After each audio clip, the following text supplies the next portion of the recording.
It feels like the first time. It feels like the very first time. It feels like the first time. It feels like the very first time. Hey guys, what's up? Welcome to the First Time Show podcast, where we're watching The Leftovers from HBO. Brett looks very cute with that hood. Brett looks like a Muppet. Let's get into it. You look like you have like a tiny head. Because your hair's so big at the top and you're covered your beard. I thought it looked like I had an enormous head. Well, it's like a small, and the face is small. Like I could take a screenshot and go, "This is a production still from the live action version of MTV's The Head." Do you remember that show? They finally let the Max Headroom directors back? Oh, that's a real thing? The Head. It was about this guy who had like a giant fucking bald head, and it would open up and there was an alien in it that would like he was like his friend, but he was like mischievous and they'd get in all sorts of trouble. It was like one of the first ever MTV cartoons. It was like before Beavis and Butthead. Oh no. I believe you that it exists. Yeah, it's called The Head. We're going to do that next season on the First Time Show. Hey, Brett, did you know that Oprah uses the same mic as you, but hers is black? Whoa. Ooh. Is it black or is it blue? It looked black. There's a better version of this that God, maybe it's black, Brett. Maybe it's blue. Who knows? It's Oprah. She gets whatever she wants. Let's just get our facts straight. That's all. Let's get our facts straight here. It's Oprah. She gets whatever she wants. All right. So, guys, welcome to the show. Today we are talking about The Leftovers Season 1, Episodes 7 and 8? Yeah. That's right. Let me pull them up. Whew. I was just about not sure about it for a second. So, last week on the video, I fucked up the name. Or the episode titles. So it says episodes 3 and 4 or something. I fucked up. What do you mean? In the post? In the video. In the video is it version. Fixable? It's not fixable? No, it's not fixable, but it's in the video version and it doesn't really matter because we're talking about it a lot. And in the title, it has the correct episode number. I don't know how people are going to get past that. I know. Same. We might want to just pack it up. Same. But we're, whatever. Who fuck all that shit. So we're talking about episodes 7 and 8. The first episode, 7. Hi. That we watched. We're watching 2 at a time. Keep up. Chit-a-tit. Next week is the season finale. Next week is the season finale. This is exciting. We're really building up to something. But first, we started off with an episode called Solace for Tired Feet. Yeah. That was the name of that episode. These were some pretty crazy episodes, so it's hard to kind of remember where we were in the first one. I took a couple notes. You took some notes? Mm-hmm. Well, all I remember is after learning his father has escaped the psychiatric hospital, Kevin orders an APB to track him down, and then Jill attempts to break an endurance record, and hold up in Indiana, disillusioned Tom makes an unsettling discovery. That's all I really remember. Tom's in Indiana? Yeah, it said it right when it showed him. It said it on the screen. Let me just say. He would be in Indiana. What a little chump. According to my deductions. Let me just say Go ahead, that these were 2 great episodes. Yes. I am finding the irregularity of Tom and the hugs troubling in regards to when they pop up. I'm not that interested. I'm so interested in the Kevin story that when they cut away to Tom in this episode, I was like, I don't care what's going on with Tom. But I know I should. I'm just being honest. Yeah. No, I get that. I get that. Yeah, and the whole National Geographic storyline, I was way more interested in that. Yeah. And then now that there are multiple pregnant women with multiple keepers, it's diluting me thinking the hugger is Magical. what he says he is. However, I believe that he fixed Nora, and that makes me happy. Magic fucking hugs.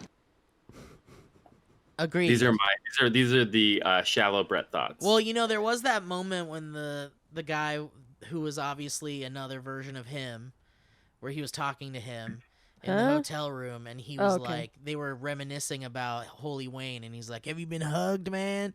And he's like, "Nah," and he's like, "Man, they fucking changed my life. He took all my pain away."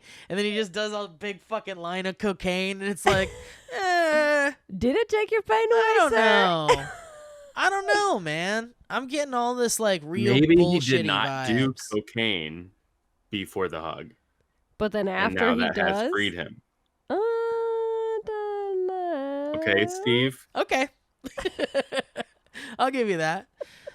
But it's a great fucking episode. What did you think about the refrigerator moment? And then finally going like, "Oh fuck, we're getting a Kevin Garvey Sr. episode." I mean, when the fridge opened up and Kevin Garvey Sr. was there, I assumed that she had blacked out and gone into some sort of dream state. Right. Oh, really? Which it being lost we could still be in it. Right. This could all just be her It's all from still the in daughter's the perspective. refrigerator. Yeah. These are her last moments of life, the whole rest of the season. But I am enjoying Nora and Kevin the amount that I think the show hopes I am enjoying. Does that make sense? Does that mean a lot? A lot. Yeah, it's just like every scene with them is adorable and she's completely unflappable, and now it feels like I feel safe when she's on screen. Yeah. With him, because he's starting to spin out of control. But she now, even though he's kind of our protagonist and the one I feel like we're trained to follow, she's become like the foundation for my relationship with the show. Yeah. She's the best. She's totally the best. No joke about it. I won't even joke about it. Hey, quiet that dog. What is this, The Leftovers? Oh, man. Does it remind This you? is a really well-produced show. I hope people appreciate what goes into it. Man. That's just the pound Work next to door. seem this effortless.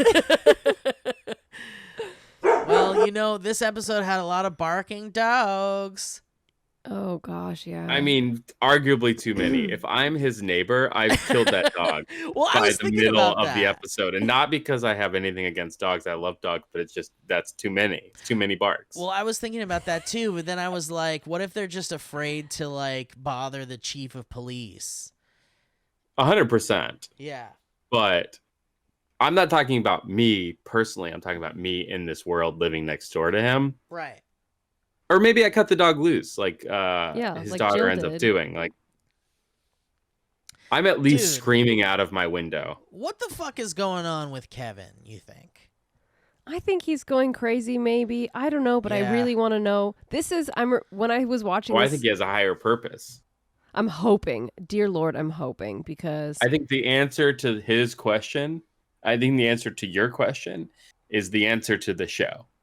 that's what I'm hoping. But I'm remembering that when I first time watching through this episode 7-8 is about where I first started to be like, all right, you're going to start giving me some answers or I'm going to stop watching so much. I made like a deal with the show. What did the show say after you said that? The show said, well, I don't really know. Maybe just so much gibberish shit. When you said knock knock and the show said who's there, what did you say? I've got a knife. Give me some fucking answers. Okay. Yeah. Is this where you admit that you murdered this show? I murdered the leftovers. I mean, something's going on with Kevin for sure. Like he's going to sleep and then doing shit while he's sleeping and then waking up and being like, dum-de-dum, I'm a cop. Dum-de-dum. Well, don't you I'm feel like going we're to just sleep. seeing what his dad probably went through before finally breaking? And then second question, do you believe his dad? And then also, do you believe in magic? And do you believe in the power of a curse? And do you believe in love of Nora? And do you believe in me?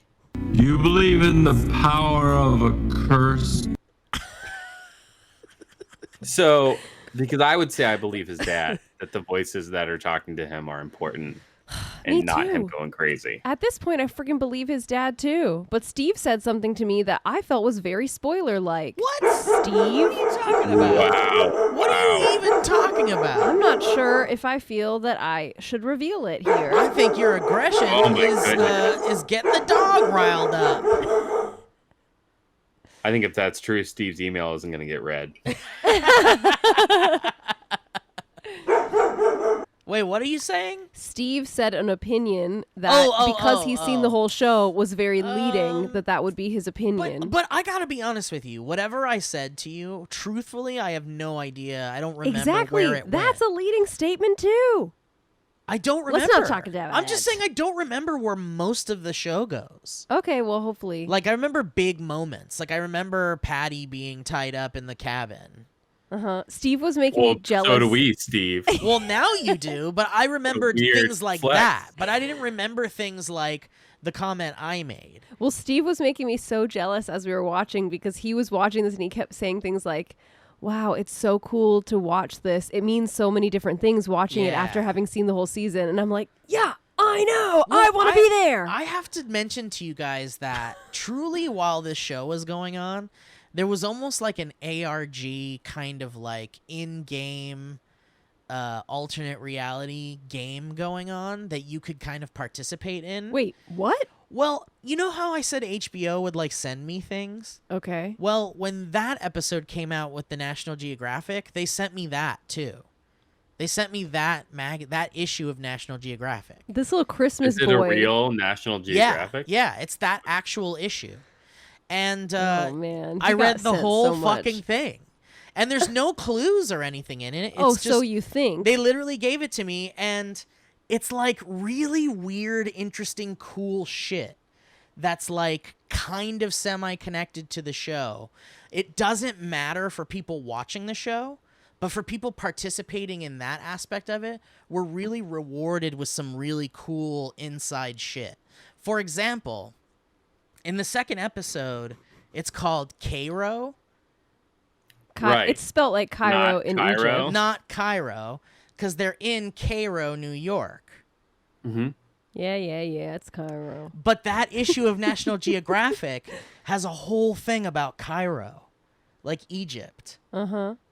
And it's like kind of a loose connection to the show and almost gives you an insight into maybe what Kevin's dad is up to and what Well, it sounds part like of you're his even purpose right could now be. potentially giving us spoilers because Well, no, everything I because- want to think about from there is spoily. No, because by the time this episode aired, influencers and people who get sent shit like that were already sent the magazine Yeah. and could literally be like, holy shit, there's a bunch of stuff in Cairo about Cairo in here. And even if you weren't sent that, let's say your grandpa has a National Geographic collection and you're like, fuck, I'm going to grab that issue. You could totally just do like 2 hours of reading and then go to a message board on the leftovers and go, I just read that issue and here's what I found. So I'm only giving you what I would have known by this point, especially with the National Geographic in mind. But it's interesting that there's stuff, and there's also stuff like about spiders in there, and What? I want to say maybe even a bridge. Because you know how the girl keeps talking about how Holy Wayne is a bridge or something. But the point I'm trying to make is that there really was like a cool game going on where you could kind of just like get more insight into the show, but it really wouldn't have affected people who weren't involved in that. But I just thought it was really cool that you could read that whole National Geographic and then like have some insight on the show, essentially, if you wanted to put What the I work thought in. was cool was that when Kevin called Nora in episode 2 in Cairo, Island of Dr. Monroe, Marilyn there was Monroe. a shot of her phone that tracked back. It was very slow, but very prominently displayed on that phone was AT&T. And this was years before AT&T's acquisition of Warner Brothers and by extension HBO. Coincidence? Whoa, Brett. I don't think so. That's something only you would know. That's all I have for this episode. What are guys. you, 29? I was thinking the same damn So shit. this was my dad's mug. It says 29 and holding. And when I turned 29, my mom took it and sent it to me. That's And adorable. My dad was real upset. He's like, "That's my mug." I was like, "Well, now your son's 29. Is that fun?" He's like, "No, I want that mug back." Honestly, I'm still holding that mug hostage. If I were your dad, I would feel exactly the same way. I'd be like, that motherfucker's gonna break it. He doesn't know how much that means to me. He's 29 years old. He's off breaking dishes every day.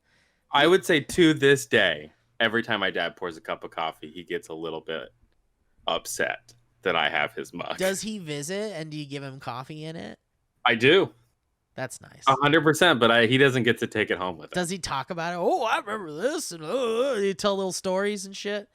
It's more of a grumbly like, "Oh, thanks, nice mug." Oh, right. I'm Okay, like, it's a great mug. Anyway, so cool episodes, man. That's it. Let's cut to some clips. Let's get to some clips. I mean, we totally could. You want to just go? We'll remember shit as we read. Here's the things. thing. Let's spend a little more time on emails and really dive into it. Let's get Alana's notes and then move on. My notes are really quick. These last 2 episodes, I just was feeling more and more the like, you better start giving me answers, and I did not dive too deep into much more than that. Like, interesting, but you better start answering shit.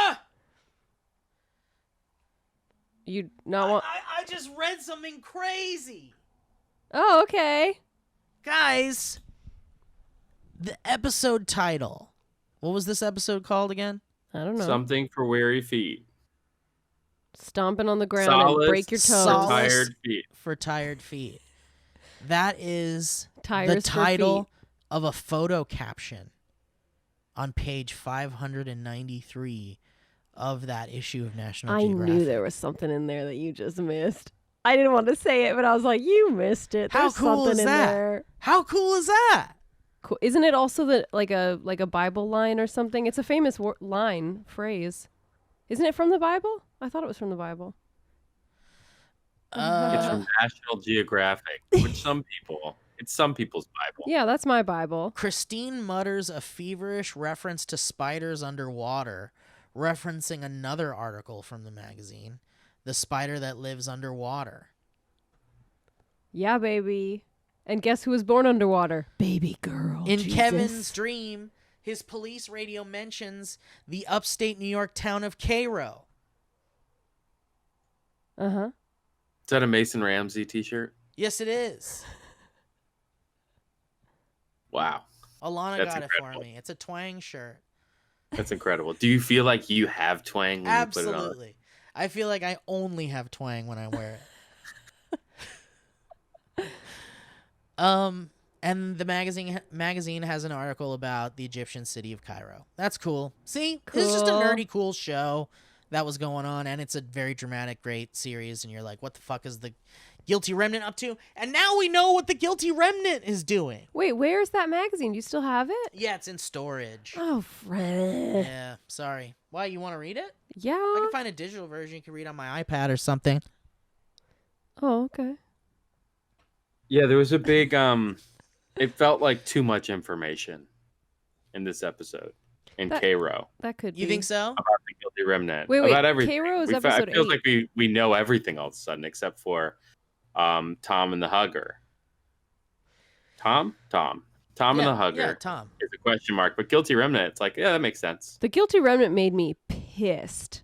And then they killed their own to show the difference between if someone gets murdered and poofed. The Guilty Remnant made me pissed because I think everything she said is really stupid and very like amateur. Like that's something like an 11-year-old would think of as a reason. Well, I think that's interesting because it is like, everybody talks about any great tragedy takes time and you eventually move on. Even in your own life, like losing a relative or losing a loved one, over time it starts to dilute and you distract yourself with other things. And they're basically saying they did not want to have that happen with this. This is such an important moment. They wanted to ensure it's very religion based. It's so it's stupid. Very like we want to make sure that we do this right so that in the time of judgment we're not they're saying faced with bad judgments. But I don't think I don't think God factors into it at all. Well, they're just saying like it's more important to remember people who are gone, who are no longer a part of your life, than it is to live. That is absolute bullshit. That's so stupid. But it's understandable from Let a this perspective person die over and over and over again. Never forget the death aspect. Think about the death of this. I find it it's understandable. all about the death but shit. it's not death. It's bullshit. That's the thing. It's not or death. whatever, the loss. It's hold on to the painful part. It's stupid.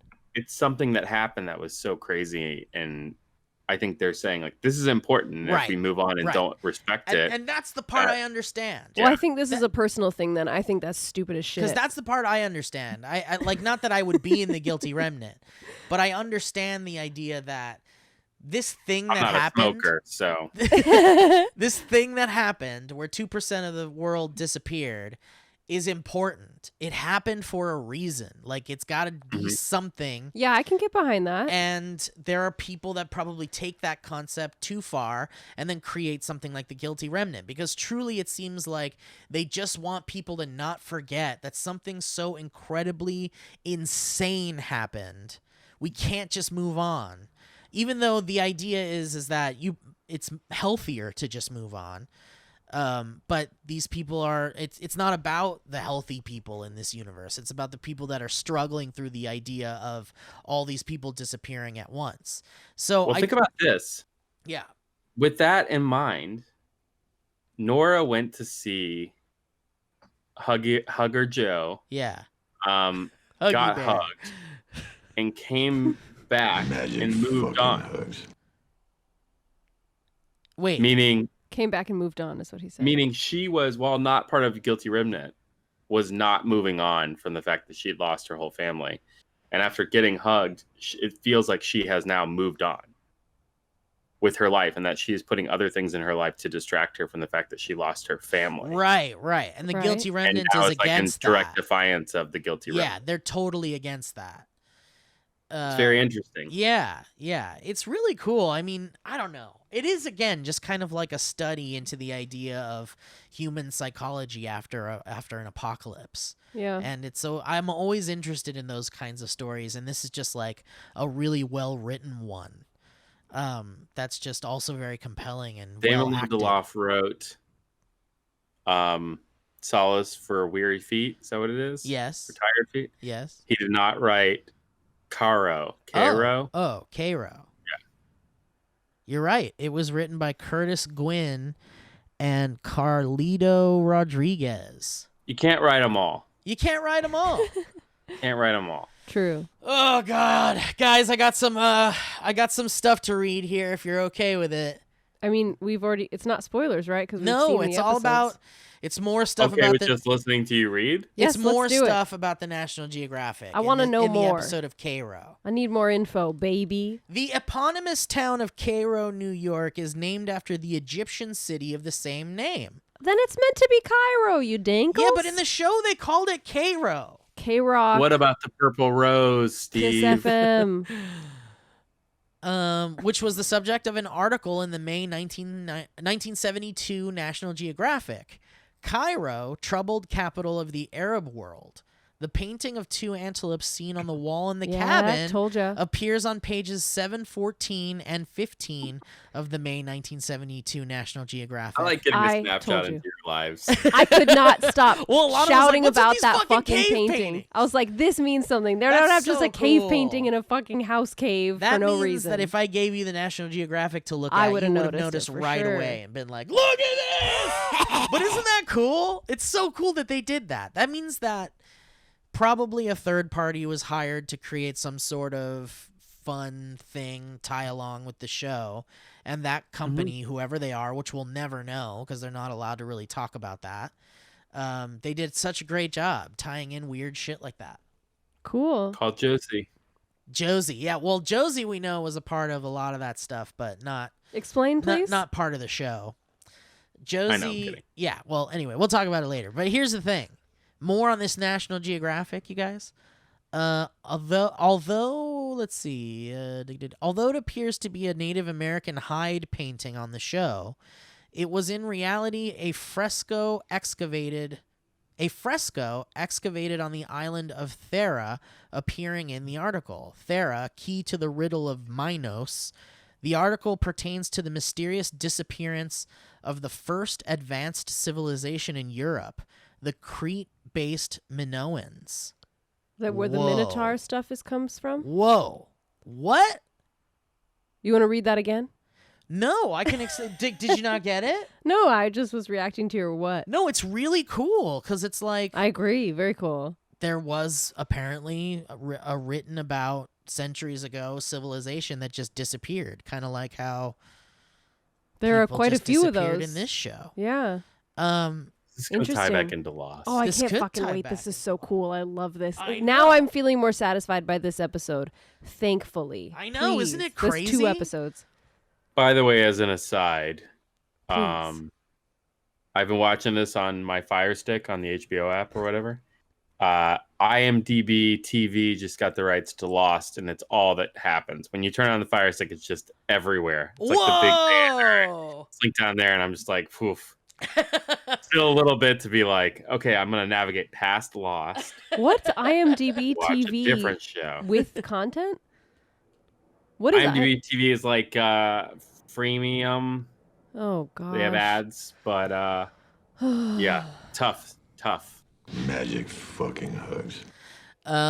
Okay, so there's more. Oh, if you cannot guys wait. want more. I'm getting really happy now. I know, this shit's really cool. Finally, good, yeah. The article's author, archaeologist Spyridon Marinatos, was then conducting excavations to prove his theory that an eruption of the volcano on the Thera led to the demise of the culture.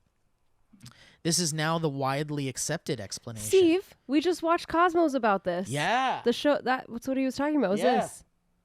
That's all, bye. The particular significance of the fresco was that the species depicted, Oryx basa, is now found only in East Africa, leading to speculation that Crete's sailors may have traveled further than previously thought. The arrangement of boots Kevin sees around the remains of the campfire is taken directly from a photo on page 595 of the magazine, showing young hikers' footwear drying around a fire before hitting the trail again in Yellowstone National Park. Yeah! Cool! Cool as ever! Damn. Do we need to take a trip? Dude, I didn't know any of that. Yellowstone? Yeah, let's go to Yellowstone. All right, let's go to I Yellowstone. love Yellowstone. Have you ever been? I've never been. Oh, shit. We got to do a big trip to Yellowstone. Okay. You down What's for there to that? do? I've Mason been. found out what scuba diving is, and now is very into scuba diving. Well, then I you love want to go to scuba Hawaii then. diving. Okay, fair enough. Let's get out of here. But we can go to Hawaii so we can finally do that Lost stuff. Yeah, I'm for it. All right. Anyway. Let's go. I've got a credit on Delta. Let's get out of here. Does everyone have the travel itch right now in quarantine? Yeah. Yes. Yeah. Yes. Let's Yes. see. Totally. Let's go there. Okay, great. The Pop-O-Matic. Huh? HBO sent me that too. The Like the Trouble game? The Trouble game. The game that the gun With, is like, in. no Did it have a or- gun in it? No, I was so sad. I was like, come on, at least put like a fake gun in there. Fake gun. No, it was just the game, which I also still have in storage somewhere. I've never Probably even played some that legal red tape to put a fake gun in a Yeah, game. in a kid's sponsor game. box. that's my Yeah. guess. In a game, yeah, for kids. Let's see. Matt's flyer about Sabrina, Gladys's partner at the beginning of Gladys, reveals that she was an artist and her mother's name is Betsy. Sabrina? Gladys's partner. The Oh. chilling adventures of. The TV Meg watches is reporting on an alleged mass resurrection in Somalia. When Allied tanks arrived on the outskirts of Dafid, the mass grave was empty. This is all in Cairo. Yeah. Did you Yeah, notice that? in It was that on the episode, TV yeah. screen? Yeah. One of the pages, Lori. I assumed that was important, yeah. so I paid attention. Good. You're really rewarded for paying attention on this show, and I think the Mhm. same about Watchmen, too. Love it. He likes to reward people for thinking and doing a little work. And I love a filmmaker who does that. Same. I like Absolutely. to be rewarded, and I like to think, and I like there to be a reason for me having thought. Amen. Amen. One of the pages Lori flips past in the MD binder, which totally stands for Memorial Day, right? I'm not convinced. The Guilty Remnant had a binder that said MD on it. That, and they like, kept talking about I thought Memorial it meant Day. like main or master database, Yeah. as if they don't have a real database. They just do it all in that binder. Like there's no computers. Huh. And I immediately thought, man, if they lose that, They fucked. that's everything. It says, That's what I thought. But yeah, it could be Memorial Day because Nora was in there and she lost Yeah. family. It might be everyone who lost family. And obviously they put the fake bodies in the clothes there at the end. Put the bodies in the clothes. In the Put clo- the bodies put the bodies in the put the bodies in the R.I.P. That piece of information is not very interesting, so I'm skipping it. Per the profile of the MD binder, Nora's address is 1248 Harris Avenue. Blah, blah, blah. The truck driver who drops off the delivery with Lori is the same guy who threw an icy at Gladys in Penguin 1 Us 0. Oh, Huh. Cool. cool. All right. Was there trivia for the last one? These are fun. 7 and 8, yeah. Nora's house number is 377. However, the Guilty Remnant file lists her address as 2048 Harris Avenue. All right. Is it filmmaking or is it a trick? Unlike Kevin Jr. and Tom's tattoos, which belong to the real-life actors, Kevin Sr.'s tattoo seen in this episode was added for the show as part of actor Scott Glenn's imagined backstory for the character. The tattoo says "Ni du ni maite," French for neither good nor master. God nor master. Is that what did I say? Good. Oh yeah, sorry. Neither God nor master, alluding to Kevin Sr. having served in the French Foreign Legion. According to Glenn, Kevin Sr. had trouble fitting in upon returning from the Vietnam War and left his family for 3 years to fight in the Legion. Glenn says that this is what Kevin Jr. is referring to when he accuses Kevin Sr. of leaving. Whoa. Wow. Man, that is so much we would have Who just is never reporting known. this? Which is fine because Yeah. even if you never knew that, you could just it be works. like, well, yeah, he was a dad that left. Well, It's not super rare that a dad leaves. What are you reading from? Who has this information? This is on the Leftovers fandom wiki. At the end of this, when we do the interview with Lindelof, we should ask him. We should take a list of all this and be like, what if this was planned and what if this are people reading into? Yeah, I can't wait. Don't forget. I won't. And then this is I'm writing it all also- down. It says this episode seems to feature several parallels between the various Garveys storylines. The dog trapped in a mailbox in Kevin's dream is reminiscent of Jill being trapped in the refrigerator, and also calls to mind Tom taping money under a mailbox. Both Kevin and Tom suffer injuries to their left hands, and both also throw cell phones, breaking them. Huh. I thought about that too. God damn it. Damn. But I don't know what the dang shit Just when you think you're means. paying attention. Are we to believe that Jill is joining the Guilty Remnant? Oh, man. I hope not. I actually don't remember, which is surprising me. No, they don't say one way or the other. Well, so far.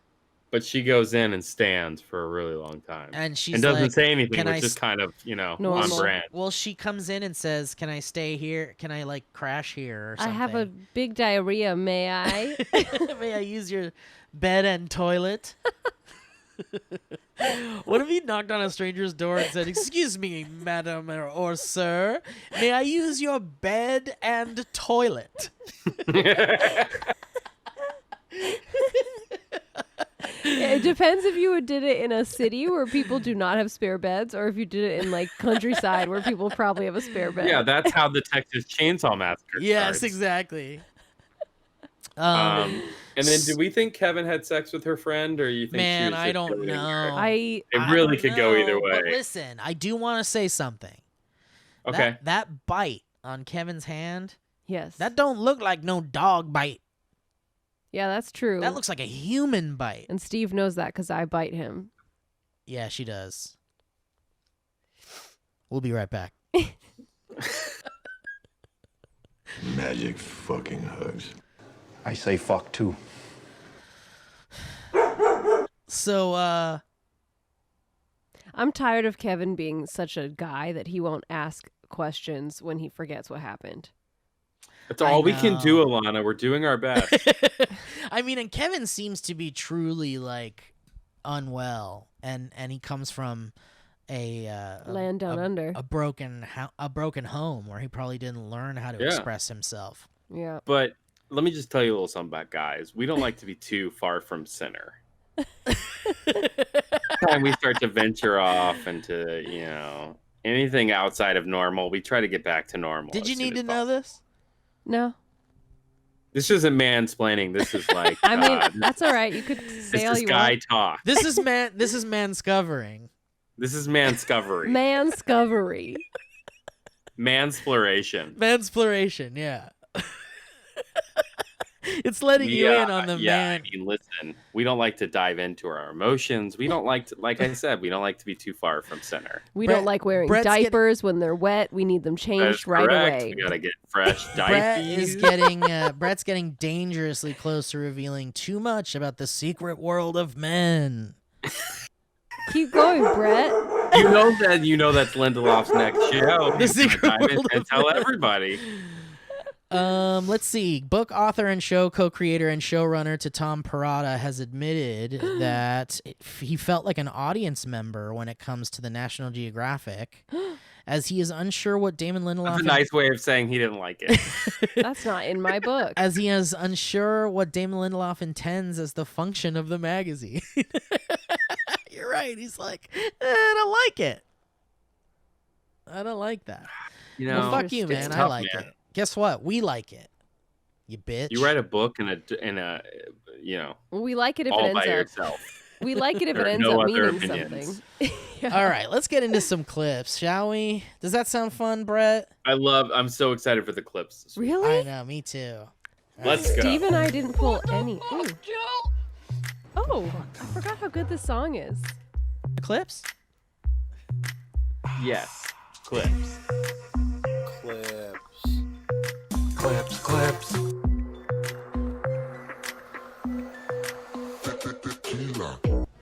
So, I mean, are you gonna choke me or what? Oh, shit! We got a player here! That's my favorite clip, I think. Shit! He's that guy at the casino table. Oh, shit! We got a player here! You're about to be dead. Love it.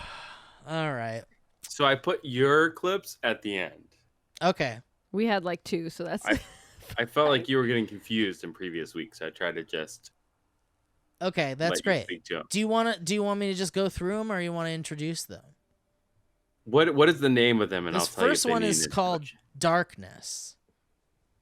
No, just go for it. Okay, here we go. Oh! He returns unto us, unmolested by the great darkness. That's fantastic. That's a really good clip. Alana That's and I when got the Prius nothing. Men came out. What's that? Yeah, we were really invested in what the fuck is going on, and we kept just thinking like, oh shit, we haven't picked any clips. Oh well, keep playing it. Who knows? So we really didn't. I mean, it happened on the Lost show sometimes. It's fine. Yeah, it especially happens. in the last season, we had a hard time finding clips. Yeah. Well, because we were like too invested. Maybe. Yeah, you I get don't really know. focused. This next clip is called Suffocate. When he suffocates, do you suffocate? That's such a great clip. Same scene. When he suffocates, do you suffocate? That's very funny. That's a great line. Hey, honey. About to go have sex with Nora for the first time. A little nervous. Wish me luck. And winky face. Send. I loved that because I'm like, that. I feel like that would work. Yes. That's the same what thing I Steve said. That's what Steve said. It would make everybody comfortable and be like, Dude. okay, we're talking about the same thing. And I could disagree 1,000%. I think okay, you two okay. are psycho for thinking. Let's get back into the man geography. Yeah, why don't you guys argue your case and then I'll give you my Let's rebuttal. take a voyage of man discovery really quick. Threw that out in the car, we would feel like, man, we really nailed this. Yes. And Oh, clearly no. we didn't. So can you please enlighten us? Yeah, Okay, clearly wait. not. Here's the way to do that, because I agree. I totally agree with Brett, but I think that you like the thing with Kevin is that he needs to become that dad. No way. But he can't just flip the switch. That's from not like, a dad to be. He can't just flip the switch from militant fucking like I'm gonna question you like a cop dad to like I'm cool and I'm telling you I'm banging this new girl. No. But here's the thing, Oh, Alana. no, wait. I feel differently about this whole Really? thing. I don't want to, because I'm not talking. I don't think that he thinks that. I don't think that he is trying to infer he's really texting that to his daughter. Oh, I think he's playing into the fact that Nora was like, "Fuck your daughter," and it's like kind of like, you know, Well, he's unfiltered playing in that with her. regard. He's So he's being kind of being playful. like, "Hey, I'm there. I want to go there with you." We're talking about completely different things then. Wait. I don't think that he's trying to infer like I'm really texting this to my daughter. Yeah, I think don't- he's just joking with her Well, and kind but- of being like, "I'm uncomfortable, but I want to be there with you." But okay, I'm so with Brett. okay, but yes. Yeah, I'm with Brett. But my thought in that moment was, man, he should become the type of dad that is able to text something like that to his daughter in a jokey way, rather than being the like militant fucking closed up dad. And I think that there's a place in between that he needs to work himself up to, and that if he was that kind of dad to his daughter, she would love him. I don't think absolutely Yeah, love but he him. can't be No. because it's too close to divorce, Right. like Yeah, you uncertainty exactly. with the mother. But he's I also think it's not more that about kind of him and Nora. guy. No. You he's not don't gonna do become that. that kind of person. You just, it doesn't matter what kind of person he is. You don't text something like that to your daughter. That's not a good thing to do. I mean, look, I don't. Can I argue my case? Brett, are your parents divorced? No. Yes. And Steve, are your parents divorced? No. No. So you guys don't fucking know. You do not do that. Not if it's near the divorce. Not if it's been ages from my mom got divorced from my dad when I was like a year and a half old. I don't remember it. I don't remember them together. It has never bothered me. I love that they're separate beings in my life. No, let me finish. However, if my mom were to text me that she was going to go sleep with some guy, even without me having the feeling of like, but you're not with my dad. I don't have that feeling. It is disgusting. There is an animal instinct inside of you that makes you want to just like murder that person and throw up and be grossed out and all that shit at the same time. Trust me. But I'm It's not an saying- okay thing to do, period. It's okay between friends or like what you mentioned. If you're like a 35-year-old kid and your parents have the type of relationship where they can jokingly say that to you and you can kind of respect that distance, like kind of okay, maybe, but otherwise, no. I just think that, like, obviously, definitely not right after a divorce, for sure. But if you're like years into a better relationship with your No way. daughter, where you're open about your feelings and what you're up to and stuff, Then Well, that's the thing. Is like he needs a better relationship with his Yes, daughter yes. first. That's yes, true. That's what I'm But saying. I gotta be there with Alana and be like, I don't think that would ever be appropriate to It's always I fucked just up. think, here's my way of thinking. I just think that if you've got a father and daughter who are like, your dad's a hot cop and your daughter's friends are all fucking whatever. you need to Especially be- the reason not to do that. No, I'm saying that, like, there's a world where, like, you need to be a cooler dad in that scenario. Otherwise, your daughter's just going to fucking hate you. And you're going to We're have this talking about two terrible different things. relationship. If you're saying he should be a better dad or they should have a closer relationship, that is one thing I'm to saying- say. I'm Okay, saying yeah. that there's But a that s- he should text her, I'm going to go fuck some lady. Listen, no. listen. I'm saying there's a scenario where he's a better dad, has a better relationship with his daughter. And then could text her that. And maybe like 4 years No down way. the road when he's been dating people and he's really close No with way. his daughter, he could be like, I think I'm going to take this girl home, wink, and be a cute dad way. and have an open relationship Let's with have a sound off on social media to everyone listening to this. And if your parents aren't divorced, I'm sorry, your vote only counts 50%. Oh, that's a good metric. Because something you sometimes you just gotta feel. There's a feeling reaction inside of your like the body. idea. Before we incite Twitter on this, my point was just I think that he did the right thing in this scenario to diffuse the situation between him and Nora as to what was happening. 100% agree. Yes. I loved it. It was a great moment.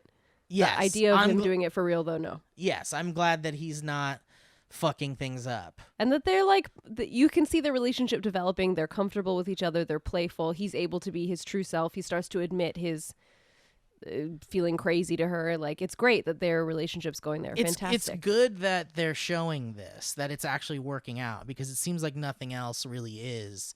And if you just were following this character that you're starting to really like, and you only ever saw him screw shit up, then this would be a miserable fucking show. Yeah. I But the guess. fact that now he has like something to look forward to and someone to come to and talk to, and But like, it's also a vehicle for that, because up Right. until now we haven't been able to have him tell us what he's actually thinking. We've only seen how his brain is kind of tricking him all the time, and we don't know if it's for a reason or not, or real or not real. We don't have him talking about it. Like, we don't know if he realizes that, if what he thinks about that.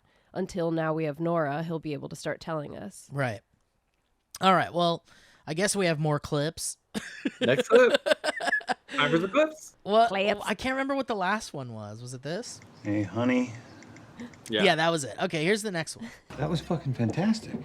What was that? I just feel like that's what we should have one on hand. Oh, good. That's when That she was fucking sprayed the fantastic. GRs with the fire Yeah. hose. Yeah, That's that was right. great. That was fucking. That was fantastic. fucking fantastic. All right, I next loved clip.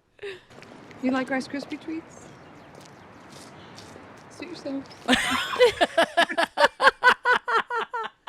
I love it.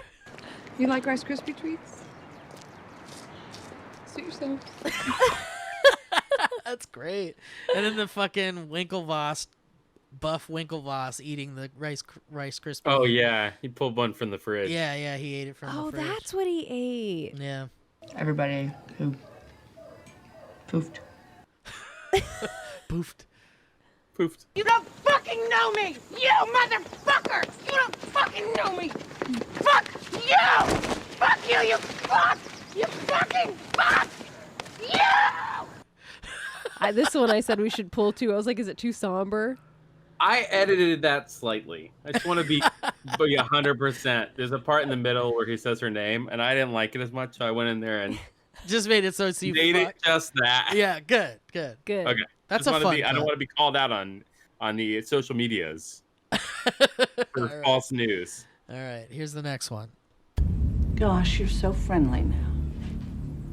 Tell me, am I still a fat, heartless cunt? Holy shit. Great clip. That's such an intense scene. Yeah. All of Jesus. that. Yeah. Bulletproof vest, yo. Jackpot. What the fuck? Can I be reminded? What the fuck is that? Oh, when he finds the bulletproof vest. I love the way he goes, jackpot. Jackpot. Bulletproof vest, yo. Jackpot. Dude, I need that clip isolated, please. Okay, I'm on it. All right, next clip. Now get me a fucking cigarette. That was Yeah, my clip. I yeah. wanted that too. Oh, that was ours. Or it was ours, yeah. Boy, are you fucked. Because of what you did with your dirty dick. Wow. Jackpot. Jackpot. Bulletproof vest, yo. Jackpot. Dude, it's really creepy. It's like what someone would say right before they stab you a little bit. Right. Right. Those guys are the secret creepers. All right, well, that's it for clips. So let's just jump right into emails. How about Am that? I Emails! And we don't have an emails theme yet, but maybe we'll get it this time. So instead, I'll just play this for a second. Oops, it's gone. That one's too. Oh, these are all gone. He deleted them. They're all just not Fuck there. these clips. Oh, yeah, they're all gone. Did last episode get flagged? We'll do this one. Oh, no, it didn't. It didn't, actually. Ooh. Yeah. So little tiny baby tweakles work. Yeah, this one. What the fuck, Joe? There we go. That's the clips. Or that's the emails theme. So it shall be. Into it. All right, this first email comes from Per Martin Margilkin. Oh, Holy shit, a that scared me. nude child. I was like, whose house is that in? I thought it was in our house too at first. He just came in, said some things that didn't make any sense, and left. Oh, was he sleepwalking? I don't know. Is he killing I don't know. dogs? Me and Jamie are still together.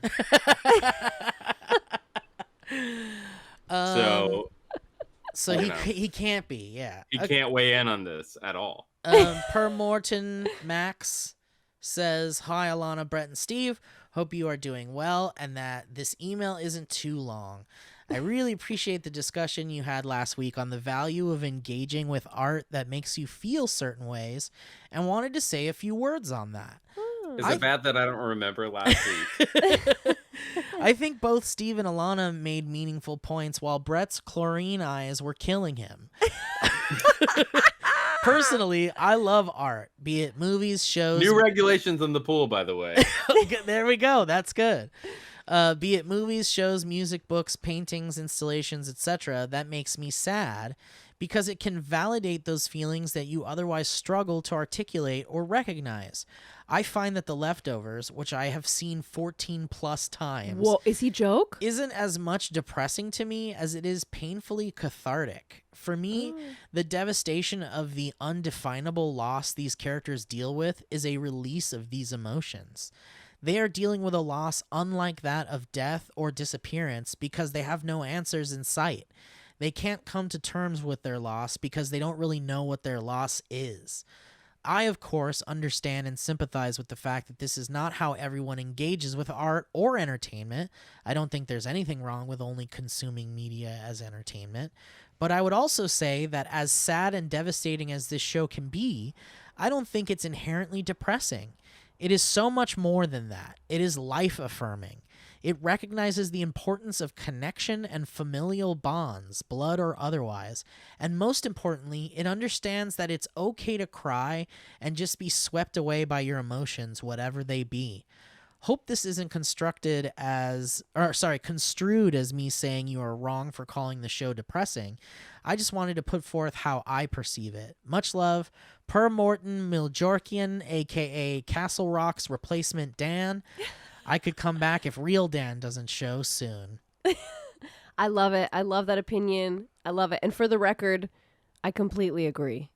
There's catharsis. I can't remember for sure. the point that was made last week, but I agree with that. Well, we were just talking about how depressing it is and how it's like hard to watch a show like this when things are depressing, and things have gotten even more depressing since the last episode.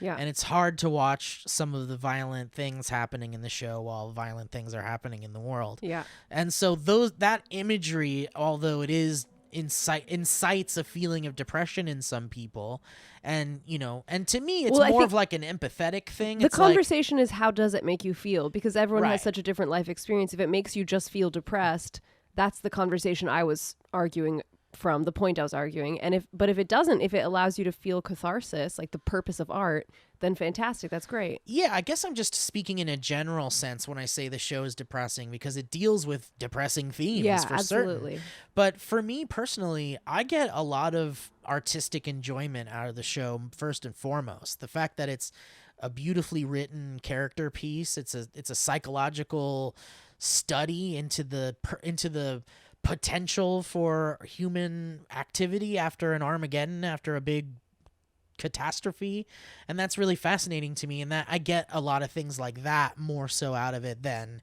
feelings of depression or whatever, because also I've learned in my age and in my ingestion of different media types that depressing movies don't necessarily need to make me depressed and therefore act on that depression. But sometimes they do, and I think we need to acknowledge that that's not nobody's neutral to that. Which that is affects everyone. Which is what I was acknowledging by saying it is a depressing show in general. It's internalized. Right. It's how you internalize. Right. Yeah, well, we're talking about two different things here as well. You're talking about art and everything to do with art, and I was just talking about my original point is that we don't acknowledge as much.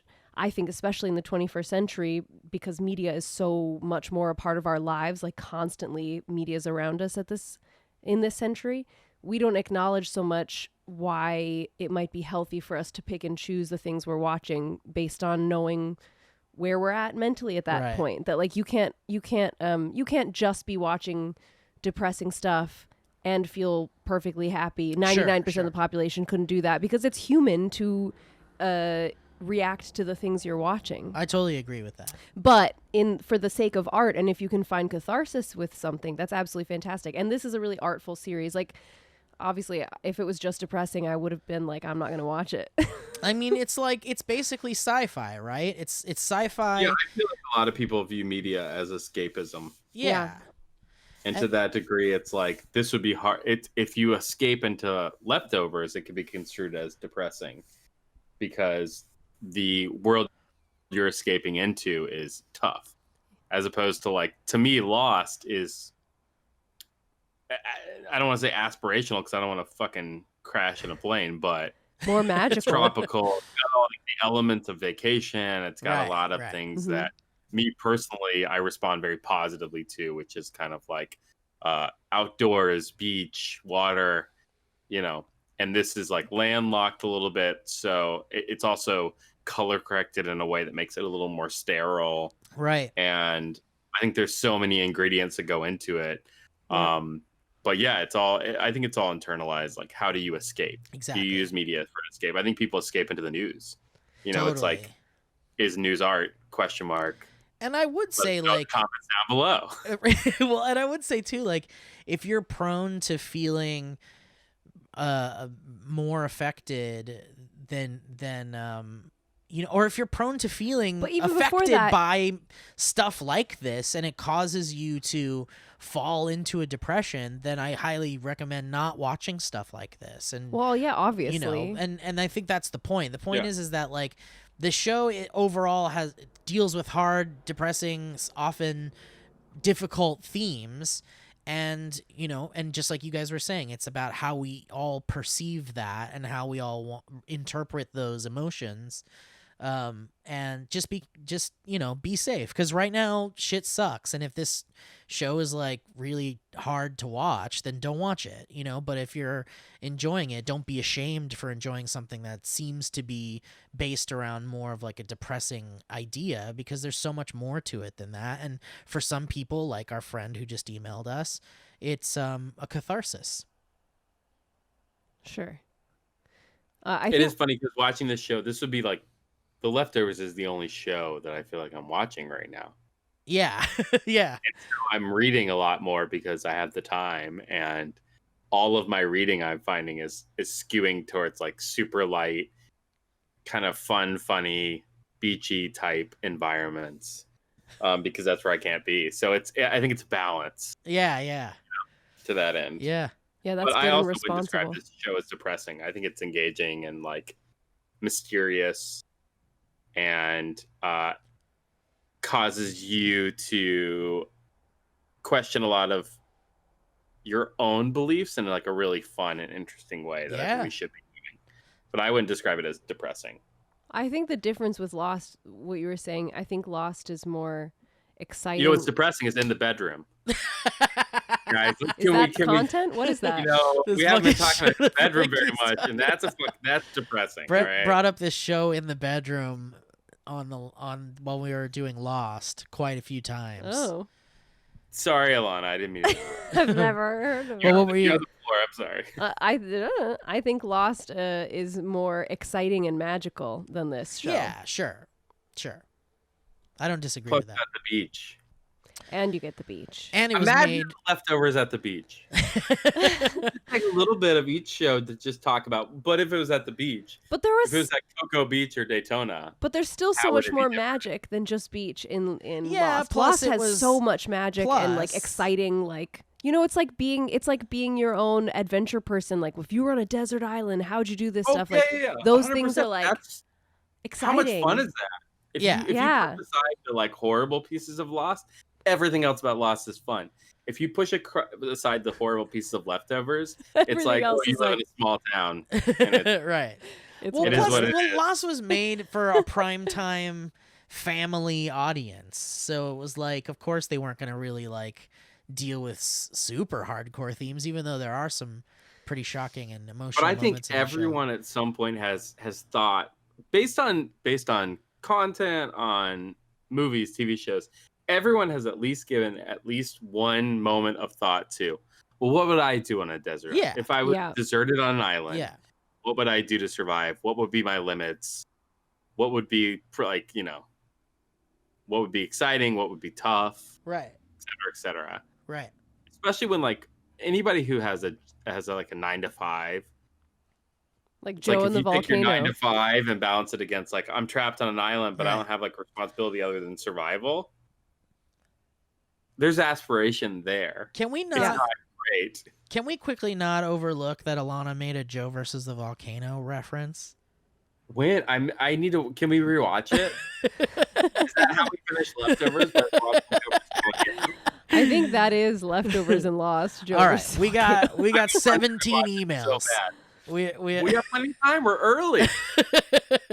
That's true. We are early. No, go for it. Or this podcast is actually a normal runtime. We'll see. It could be. It could Yeah. be. I mean, this conversation about art and whether things are content is depressing or not could go on for 14 Totally, years. it totally could. Maggie Pfaff sends an email saying, "Holy Wayne, Batman." Magic fucking hugs. Hello, Alana, Brett, and Steve. My name is Maggie from Pittsburgh, and here are some of the thoughts. Hi, Maggie. Hi, Maggie. Here are some of the thoughts I had during this episode. I apologize if it's long. Oh, Gladys. She did Gladys and Guest. Should we even read these? Is that the next episode? That was the ones before that we did last week. Oh, no. We got a lot of older emails. Yeah, read it. Why not? Okay. She says, the Guilty Remnant ladies acted out a be nice or not be nice with the guy at the grocery store at the beginning. That's a dynamic Well, now what's banter weird is reference. we know what happened to Gladys. Yeah. Right. So looking back on this, it's like, well, fuck you guys. Right, exactly. It's Yeah. like the fact that she spoke now, knowing what we know about the diner scene and knowing that they killed her. It's like, fuck you guys. Yeah, There's fuck no you guys. redemption. There's no redemption Yeah. for the guilty remnant. Right. now. You're all just like pieces of shit. I don't feel like I ever say it right. What is it? The Guilty Remnant. Remnant. Yeah. Yeah. Yeah. I think I've been saying guilty revenant at points. So I apologize to anyone The who's Island of thinking it. Dr. Monroe. The Island of Dr. Monroe, I'm standing behind. Star Trek, I'm standing behind. But that's interesting to bring up the other episode because she talked about how committed Gladys was that she wouldn't speak and how Lori is also that committed and how Lori's next to be killed pretty much. Yeah, and that's why they're Gladys gonna said, please kill. stop, knowing who was stoning her. Right. Oh, and she said, please stop. Because she realized that it was She wasn't like, talking to the diner, but at that point she was like, please stop. yeah, she Like, doesn't I don't, want it. Oh, God. Yeah, she didn't want to die. And then there was that long pause, and then they chose to keep going. Yeah. So fuck them. But I'm out on the guilty revenant. totally. Revenant. Rembrandt. The guilty The Rembrandt. On the guilty gremlin Rembrandt. Rembrandt. All right, whatever. I'm going to skip this one, but I'm going to read the end of it. She says, these are my notes. Thank you all for providing this really awesome distraction. I've never seen the show, but so far my boyfriend and I are absolutely loving it. Looking forward to continuing the journey with you all, Maggie. Yay!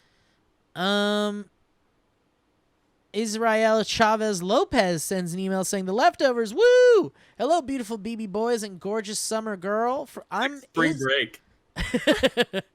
I'm Israel from Ecuador, a huge fan since the SourceFed days and lover of the Leftovers.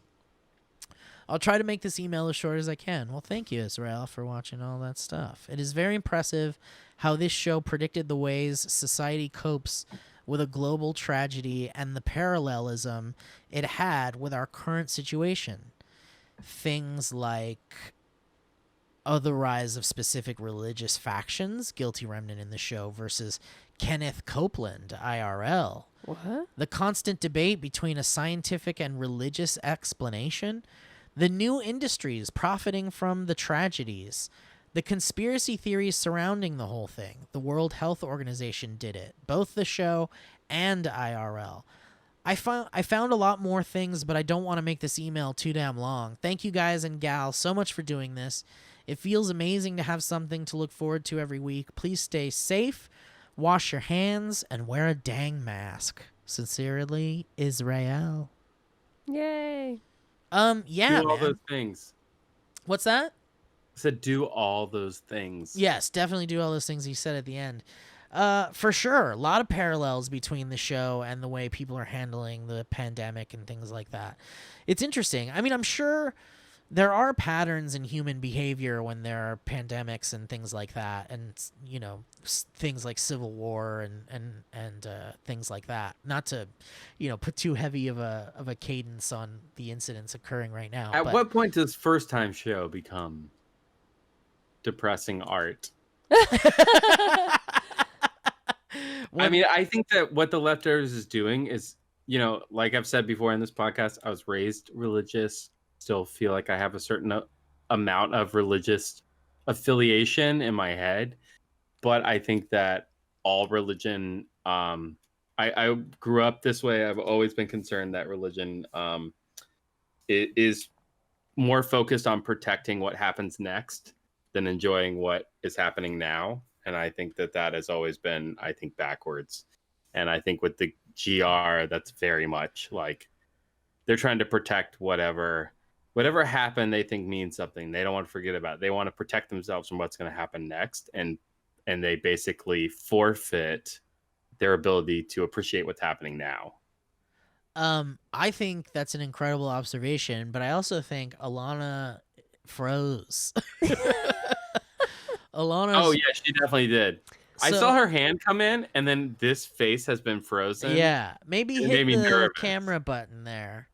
Well, all of you are frozen on mine. Uh-oh, really? My whole thing is... Oh, my whole computer's frozen. No buttons work. Uh-oh. I still hear you. Well, I would just keep going with sound then. Look at my beautiful frozen body. Have you seen us? She says we're frozen also. In my computer, literally the mouse won't even work. Everything's dag.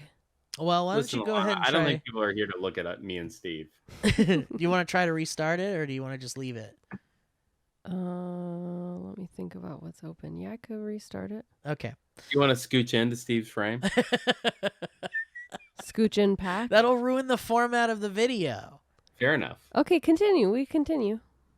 But yeah, that's sort of why I don't personally partake in organized religion. Right. Uh-oh, Alana's gone. Alana! Oh, she's still here. I'm scared.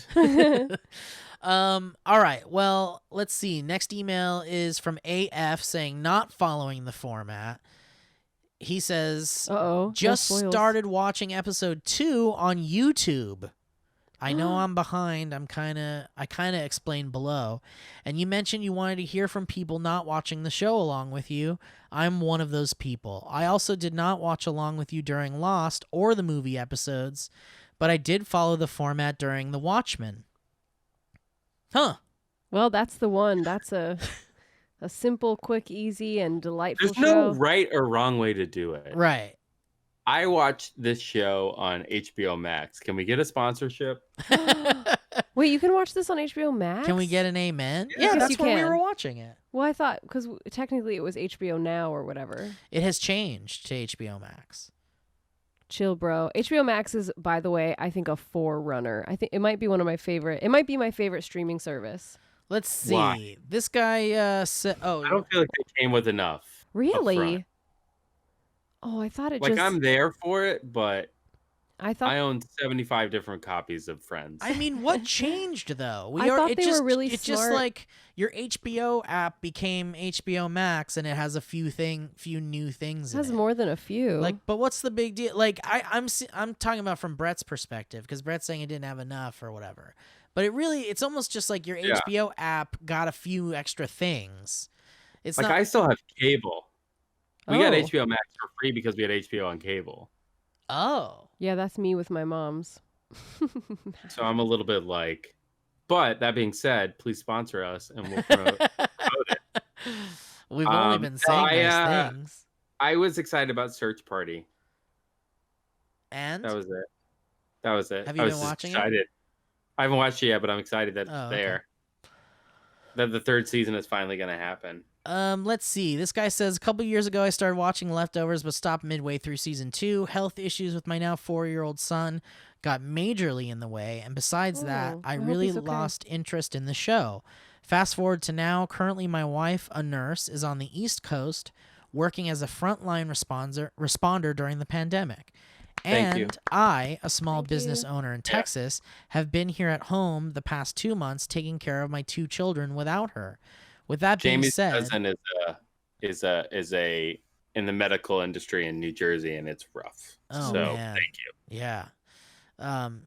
He says, with that being said, I don't have the time or honestly even the desire to watch along, so I'll just enjoy the ride from here on out as an innocent bystander. I love that. All right. This episode will be particularly wonderful. Yes, exactly. Thanks for all you do. Hashtag Brett, yes. Hashtag Alana, yes. Hashtag Steve, of course. Hashtag still haven't forgiven y'all for that April Fool's joke. Oh. Hashtag they brought Charlie back, but he hasn't said anything since he came back. Hashtag good morning. Much love from Texas, Alex F. Can we be clear that I haven't given up on going back to Lost yet? Oh, That it's neither have not an I. April Fool's joke until it is. Just for everyone's clearness, I think it's Steve, right? I want to watch it. What, Lost? Yeah. Yeah, Brett, it's you Steve. really want to fucking rewatch Lost again already? So bad. Really? Yeah, because I've forgotten so much. My brother-in-law is rewatching through it. Like I told you, he's watching through it, and he's telling me stuff, and I'm like, oh yeah, goddamn, that's a good show. I mean, are we gonna do it exactly like this? Well, we have something after leftovers, and then we got to figure out something. And if it's not Twin Peaks, it should just be Lost. Oh, Twin Peaks. We got to do 3 episodes for an episode if it's Twin Peaks. 'Cause Have you Twin seen Peaks, it? Yeah, I've seen everything except I think there are like 2 or 3 movies. I haven't seen all the movies. I think I saw. Did you watch the Showtime show? Because I didn't. Isn't that just the show? I've seen the show, the entire show. There's 2 start to seasons end. that aired on CBS. And then they swapped. Then there's Fire Walk with Me. Then there's the Showtime show. I need to look at. I'm too visual. I don't know exactly what you're saying, but I believe I saw all the show episodes that exist of it. I didn't watch it on TV. I watched it on All right, save it for collection. your damn. But it just gets a little slow Twin Peaks sometimes. email season. It never gets slow, Alana. I don't ever want to hear you say a negative word about Twin I Peaks don't. again. I'm not negative on it. I just.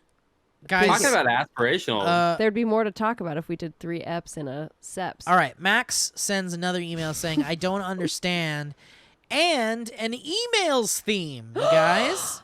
Finally. Hey, Alana, Brett. Thank you, Max. Is Hey, this the same guy who did the Clips theme? Yes. Oh my gosh. Hey, Alana, Wow, what an Bert, all-star. and Steve. Let me Bert? start off this email by saying I'm really glad matter, that just you the enjoyed the theme. Clips theme. And thank you for the clean cuts of y'all saying emails. Oh, yeah, because he asked us all to say emails. Now on to the episodes. First, episode 7. Chief KG was smooth with that fake text in the car, and Nora blasting Liv Tyler with the hose was pretty funny. Also, you know what gets me really horny? Sending my dad to a mental hospital. What was up with that Joe Biden mouth kiss Kevin Garvey Sr.? Oh, Yeah, serious. yeah. I love when people get upset about dads kissing their sons. I don't kiss my son on the lips, but some people do. Get over it. It's okay. Regional. Yeah, it's okay. Regional. Totally It's get okay. over it. Agreed. Welcome back, Alana. Welcome back. Alana's back in the video, guys. She made it back into the video safe and sound. God, I was so worried. Episode 8, he says, what is happening right now? I had to check to see if I was watching the right episode. This episode really felt like we skipped half a season ahead. Liv Tyler's character is getting pretty annoying, but I love. Oh, dude, what? I love Liv Tyler's character. Yeah. Hold on. Yeah, I she's love great. that she talked again because I feel like that's exactly what would fucking happen. Right. Yeah. It's like, yeah, you're like, I'm in, I commit to it, and then a few weeks later, you're like, no, wait. Yeah, because she's still the casual cult joiner that we're She's all. the newest. She's the newest member. Yeah, she's testing it out. She's the one that tried hot yoga for a couple weeks. Tried Yeah. like Krav Maga. What's the thing called? The people. Krav Maga. Yeah, she tried that. She tried. Well, she has a very specific archetype, which is like, it does feel like she's the character who's trying to solve her problems Yes. by putting like something new in her life, and the GR is that new thing.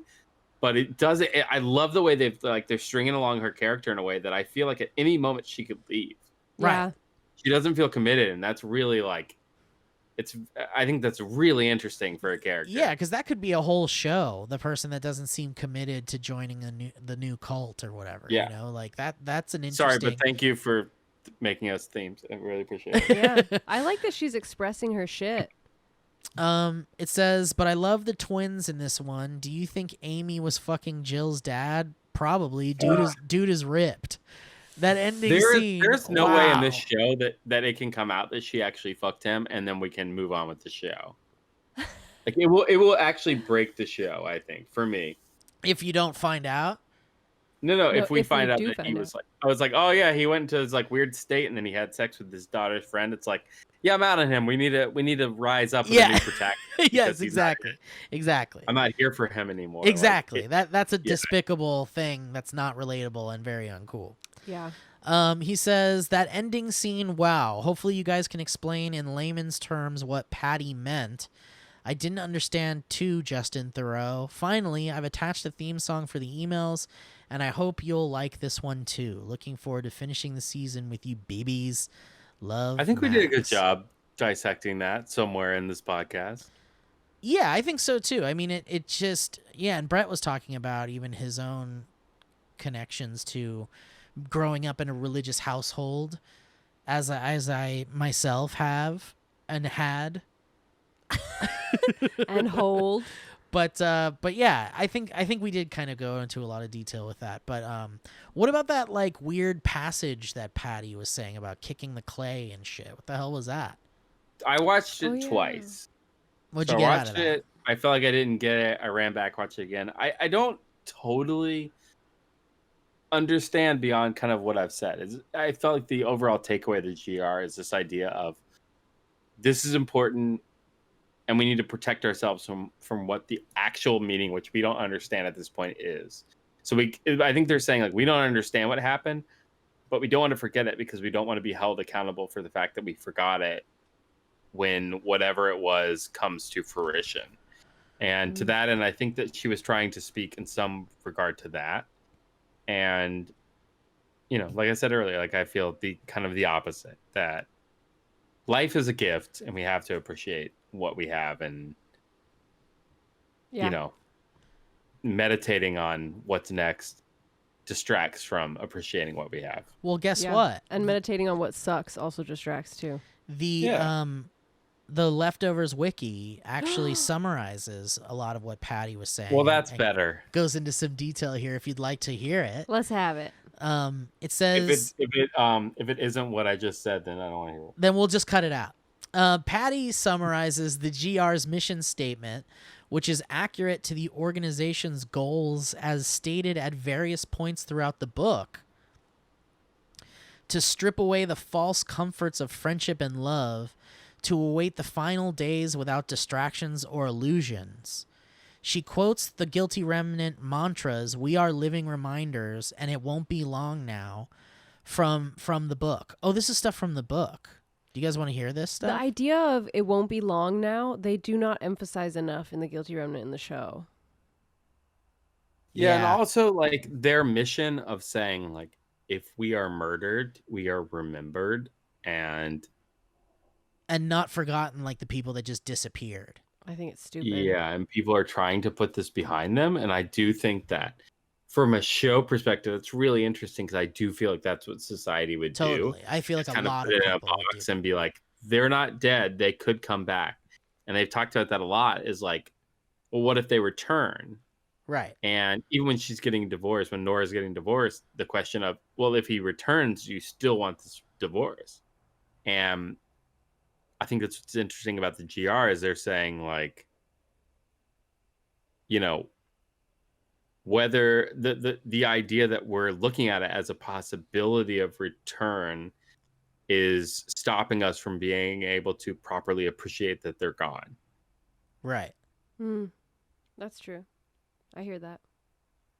And to that end, I'm like, I get that, but you know, I don't understand the smoking. It says in this passage, it says, in the book, the Guilty Remnant holds the Christian eschatological belief that the rapture is followed by 7 years of tribulation, and they are waiting for the final judgment to occur at the end of that 7 years. Confusingly, they ignore many other aspects of Christianity, such as the figure of Jesus. The revelation that the Guilty Remnant orchestrated Gladys's willing martyrdom is taken from the book's major twist. that the murdered Guilty Remnant members, Jason Falzone and Julian Adams, Mike's dad, were actually staged martyrdoms by the Guilty Remnant, with the victims as willing participants. Patty's explanation is the world went back to sleep. It's our duty to wake it up.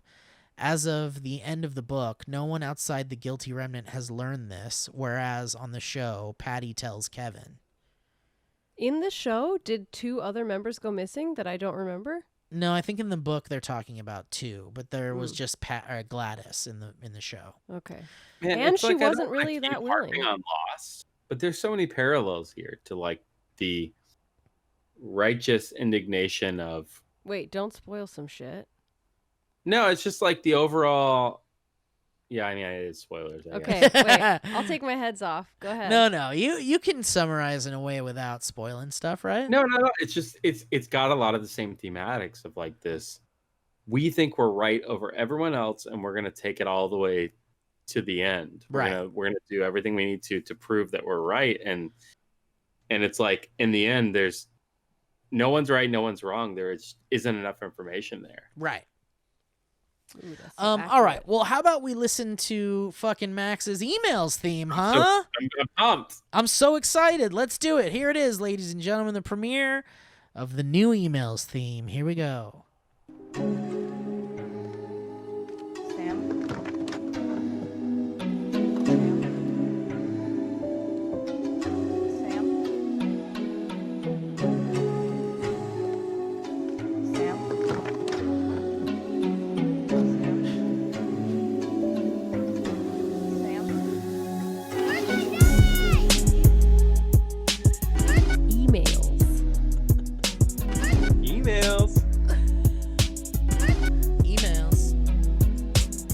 Dan's thought.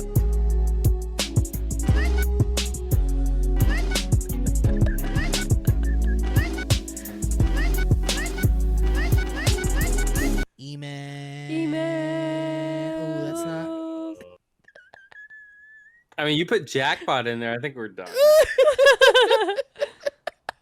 Wait, where's jackpot? Let me find it. Here it is. Bulletproof vest, yo. Jackpot. I can get you just jackpot by the end of this show. Jackpot. All right, Jesse Stillwell sends an email. Thank you, Max. That email theme is ridiculous. I can't wait to hear it Hi, every Jesse. episode. Jesse says, this week on a very special Leftovers, you guys mentioned that you were starting with low energy and we can't have that. So I thought I would make you a little intro ditty to really get you going and into the spirit of things. It is attached. Don't worry, it's short. What? He made us an intro, like a show theme song or something. Who is this? Jesse Stillwell. Oh. Jesse is Owl by Night, if you've seen him in the streams and stuff. He joins us for the Anthony Carboni streams. And Oh, I'm going to look right out. let me make sure that Brett is going to be able to hear this, because come on. Please. Brett's got to be able to. Hate being left out. I hate you being left out too. Actually, let's just put it right in the fucking into the. I'm emailing you just jackpot. Great. Thank you, Brett. So many things.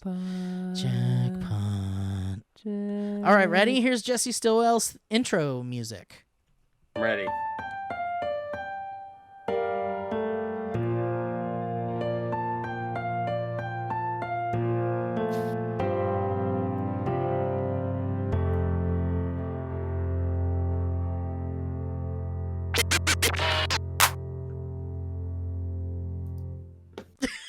What is that? Jesse? I thought it was going to go into something at the end. What is it? Just a little It's to tweaky. get us hyped. He says it's just to All To right. get us a live. little I'm intro in. ditty to get us going and into the spirit of things. All right. Do you All right. feel like you're into the spirit? I mean, Well, goddamn it. I Then don't- it works. I don't feel like I'm not. Wow, Beto left us an incredibly long email. Oh, man. Beto, you're great, but you need to start. What do you think? Should we read it? It's up to you, my boy. We'll start it, at least. You're our email ambassador, Steve. Beto, listen, you got to keep them short, my friend. Next one's got to be short. You get it?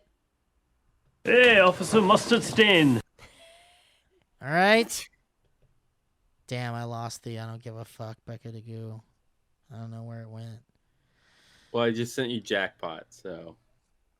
Well, at least there's Should be all set. a light at the end of this tunnel tonight. There's a kiss at the end of this rainbow. What are you doing? I'm downloading this fucking thing Brett sent me. It's important, Alana. It's important, guys and gals. It's important. It's a carton of milk. Jackpot. I can't believe it. Best clip All of right, the show. Beto says I can't hello. believe the fucking season finale is next week. I know, I'm we're not doing prepared. it. I'm not prepared for it. Beto says hello, boys and gal, and charming guest. Hope you have a guest for that to work. God, you guys really want guests on this show, huh? So I bad. don't think anybody wants guests. I mean, guests are great, but just this COVID I think style just of assume recording. we get bored. The way that you said my last name with the silent U is perfect. Also, Steve pronounces Beto as a Spanish speaker would, and Alana does it as an American would, and both are fine. I've never heard Betronarian, but it works too. I know these emails are long, but I loved your reactions from the last one. Made me happy to hear you enjoyed them.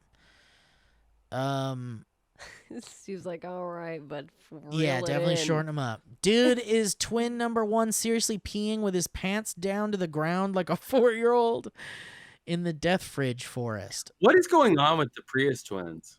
They're just meant to be like really young, immature kind of just dudes, testosterone. you know? They're out of control. They're like the minions of this world. You guys didn't remember guys like that Yeah, at your school? totally. There are plenty of those. And they would totally have peed with their pants down, and you'd be like, and oh my I God, how old never- are you? I never hung out with them. But Oh, I saw, befriended but I saw them. They needed friends, so I befriended them. No. I didn't have time for guys like that. Oh, No okay. rowdiness in my life, please. I don't think they're the most rowdy at Oh, all. they're rowdy. They're Okay. wrestling in what's-her-name's room for 2 Yeah, hours. it's just because they're brothers. They wouldn't be wrestling Oh with yeah, other dudes. I had a clip that I deleted. I was like, "Are you watching these two fuck?" Jackpot. Please. Nice work, Brett. Someone, Matt or Kevin maybe, was talking about how they were building or collecting money for the new library in the past episode, right? Guess we know who burned the last one. Yep. When Kevin has that dream with Bongo Joe Corleone, a lady on the radio says Cairo. After watching the next episode, we know what it means, but it's fun to have that connection from his dreams to his sleepwalking sessions on Does this she episode. say Cairo or Cairo? That's a good That's question. right. I think she says Cairo. That sounds familiar. That dog in the mailbox had big Pennywise energy. Jackpot. I guess we're supposed to think that the bite marks on Kevin's hand are from that serious black dog, but That's what I said, Sirius Black. but they definitely look human to me. That's what I said. Oh fuck! Is it? What's her name? Jill? Kevin Sr. hates No, Jill's the daughter. Amy. It's Amy. Kevin Sr. hates libraries, man. Kevin Sr. looks great with no sleeves, am I right? Hot cop runs in the family. Can I be honest? For a moment, when he walked into the library and all the books were everywhere, I was like, I felt really bad for that library. Me too, and all the people silently that picking up fucking all the sucks, books. Libraries aren't going to exist that much longer, and that Oh, really made me sad. You know what I noticed too that I wanted to talk a little bit about was how Matt, now that he's come into money and is keeping it kind of a secret, has built his own little guilty remnant in a way, and where they're all like, there's always people at his house. Yeah, and making they're- those signs, making right, the signs. just about, like it kind of looks like the guilty remnant house when people are just like making shit and walking around silently. And when Kevin came in to find out where his dad might be, thinking that Matt might know, when he busts into Matt's house, there's like basically like 7 parishioners in there, all silently and he busts in doing the same shit. way he busts into the guilty remnant. Right, and it really does mirror the Guilty Remnant, and it's interesting how the Guilty Remnant, or at least Liv Tyler's character, seems to be Megan is her name, I think. Meg seems to be affecting her the way that the Guilty Remnant affected him, and other people in the town in a way. But the fact that he's like putting up posters and shit seemed to really piss off the Guilty Remnant because they were ripping the posters off the walls and stuff. And now that Matt, for sure. And when Liv came to say I'm sorry, Right. even Nora was there. Right. Yeah. As if she's like contributing. And Nora's like comeback line or last line for Lori was such it was like a slap in the face. It was a bitch slap. It was a pretty aggressive Maybe you got a note for your daughter. The subtext was dense. Yeah. Yeah. And when Liv Tyler gave her the note, it's like she's fucking your ex. Yeah. She's like, so. I feel like that was so silly of Liv Tyler. Like, come on, she's over that She's shit. she's still new to this though. Liv Tyler, I feel like is acting. I feel like it's the most honest portrayal of a character in a television show. Yeah. To be quite hyperbolic, but truly it is like, is. yeah, it's like she's like, I'm in on this, and I want to be here with you guys, and I want to be part of this, but she's still struggling to detach. Yeah. And she's in testing... an appropriate way, in a way that's like relatable. That's like, yeah, of course. Yeah, and I think she's still like, hey, isn't this a fucking problem for you? And it's like, no, it isn't. Right. I think that's educating her. Right. She's testing she's testing Lori's faith. If I can be frank, I'm kind of with Lori that it's weak of her. I feel like an asshole saying that. Well, it's maybe weak it was of her my upbringing, but what she said was weak was attacking. Matt. Attacking and attachments. Like she's saying, all that is weakness. Like, not that I would agree with living your life that way, but the way that she's like, oh, don't you care that this drama, baby, like, no, shut up, dude. Like, I'm in the fucking guilty remnant. Obviously, I don't care. Yeah, later in that episode, we learned that like emotion is something they take out of the equation. Right. That's not part of it. And emotional response is weak. Is viewed as weak. Email continues by saying Matt gets $160,000 and all he does is gets a bigger printer to print bigger posters. Yeah. They even got the same blue shirt for the other pregnant Asian lady as Christine. And now that I think about it, that was amazing. Tom from Kaboom and the other Tom have very similar clothes. Yeah. He was grooming. Except for one has an accent. I think the idea is Holy Wayne was grooming these men and these women. Yeah, he was picking like archetype people. Yeah, for sure. I need a big Holy Wayne episode or stop cutting to it. Me too. Magic fucking hugs. I'm so with you on that.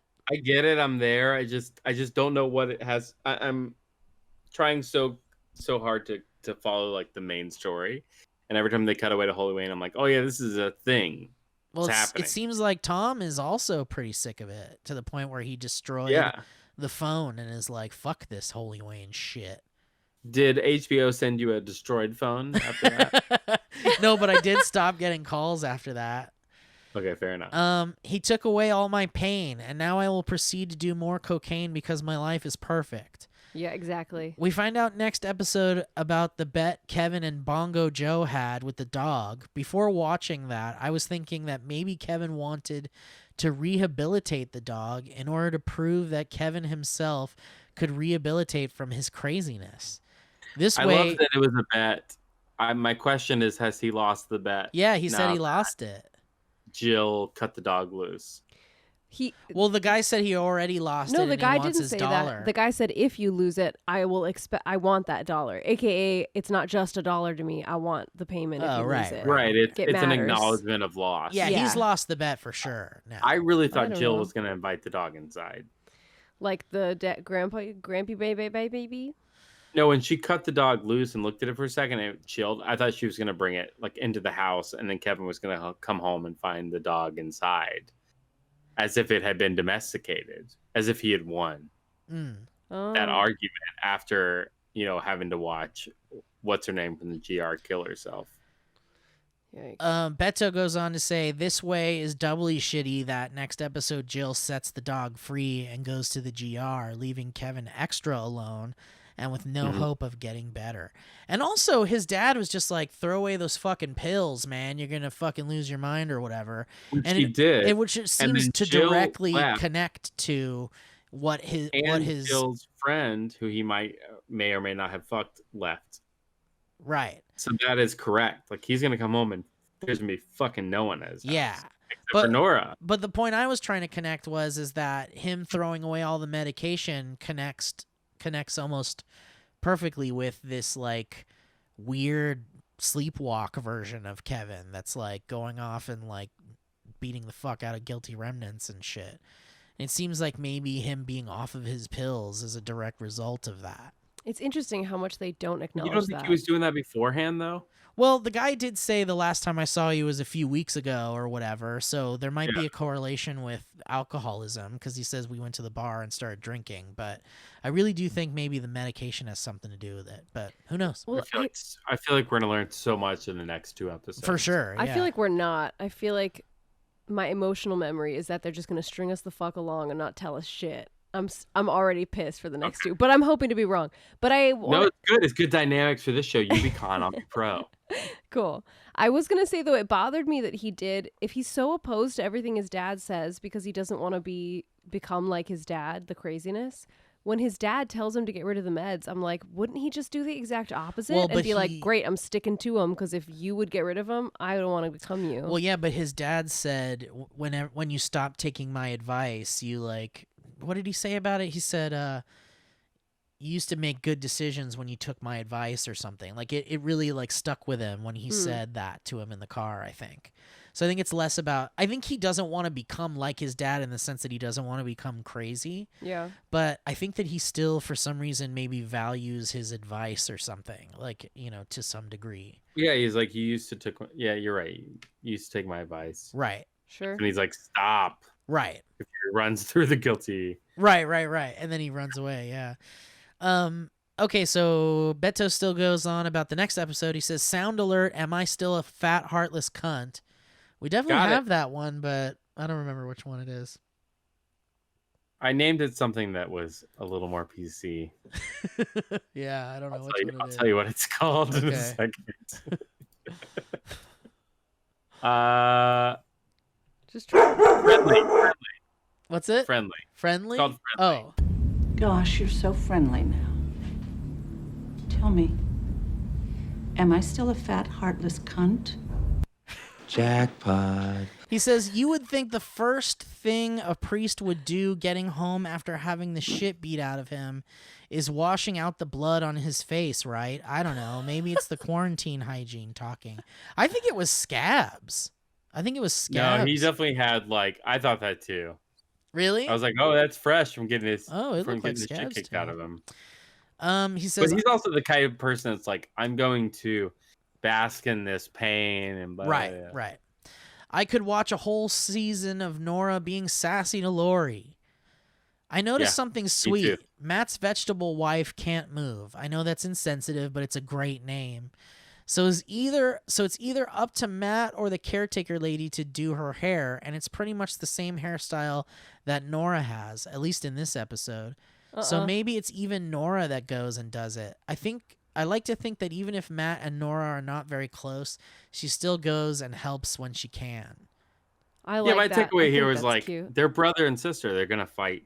Yeah. But they're still brother and sister. Right. Like And if you have a sibling, it's like, yeah, you're gonna fight, but everything's gonna ultimately be okay.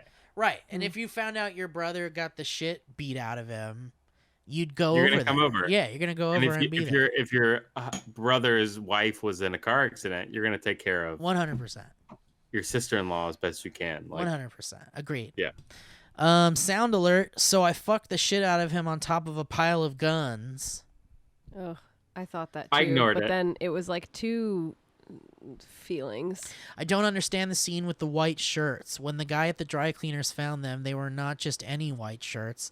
They had the police patches on them too. No, they didn't. No, they didn't. I don't think. I was gonna ask. I don't think they did. They didn't.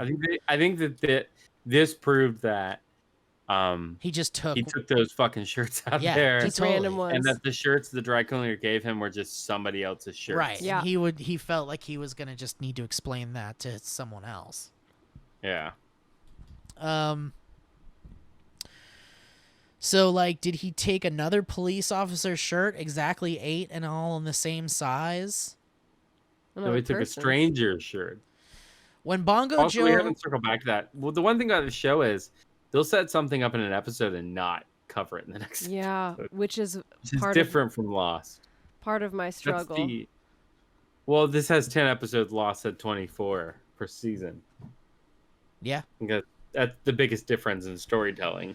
When Bongo Joe Corleone is leaving the cabin after Kevin saves Patty, she is wheezing loudly and Bongo Joe says, "Oh, shut the fuck up. I tried." From the framing, word choice, and tone, as well as how crazy this character is, it seemed to me that he was not talking to Patty.